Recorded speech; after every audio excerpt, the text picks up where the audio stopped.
Crony capitalism. What is it? Why is it so bad? To answer these questions, let's think about good old-fashioned capitalism. It is premised on the free exchange of goods or services between independent agents. Let's say I want to buy some cereal. Steve's Grocery is selling my brand for $4. Ted's Grocery has it for $5. I buy from Steve, which creates the most value for both me and him. Meanwhile, Ted now has an incentive to cut his costs so he can compete better. Replicate this kind of transaction billions of times a day, 365 days a year, and that is how our economy functions and grows, or at least how it's supposed to. Now, what about crony capitalism? Let's say it's the government that wants to buy some cereal. More specifically, the House of Representatives Committee for Cereal Acquisition is put in charge of the task. Steve still sells for $4, Ted for $5. I buy from Steve. He's the low price man. But the Committee for Cereal Acquisition buys from Ted. Why? Because Ted lobbied the committee. Because his corporate headquarters is in the chairman's district. Because he gave more campaign contributions. Because he promised a lobbying gig to an undecided committee member who plans to retire next year. That is how crony capitalism works.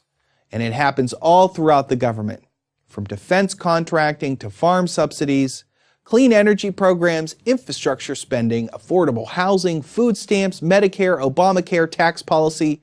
You pretty much name it, crony capitalism is there.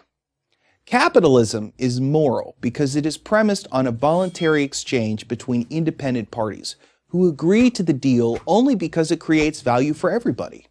Crony capitalism is immoral because one of the parties, the government, has been bought off. This creates three problems. First, it is unfair. Politicians are spending the public's money, but not for the public interest. Instead, they reward friends, supporters, or themselves. Our Constitution grants Congress the power to provide for the general welfare. Crony capitalism violates this sacred principle. Second, it is incredibly wasteful. In our cereal example, the government overpaid by going with Ted instead of Steve. That's obviously a waste of taxpayer money. In fact, it is really stealing from the taxpayer. Here's more waste. Ted had to spend money to lobby the government to get the contract, so he didn't get all that dollar out of the transaction. That's money that could have been spent making a better product or used in some other constructive way. Economists call this deadweight loss, and it can be substantial. Moreover, crony capitalism distorts the broader economy. In some industries, like healthcare, student loans, home mortgages, and aerospace, the government is one of the biggest purchasers of goods or services, so its politicized decisions can have wide-ranging and detrimental effects. An entire industry can become, in effect, a client of the government. When that happens, its goal is not to build a better mousetrap, but to keep politicians happy. How much does crony capitalism cost society per year? It is hard to say precisely, but the number reaches into the tens of billions of dollars, maybe beyond. Third, it tempts politicians to break the law. Once politicians feel free to spend the public's money for their own political purposes, they are just a hop, skip, and a jump away from doing so to line their own pockets or pump up their campaign funds, or both. So what can we do? Our first task is to recognize that government must have limits. Of course, there has to be a national authority to set the parameters for society that establishes the rules of the game and enforces them.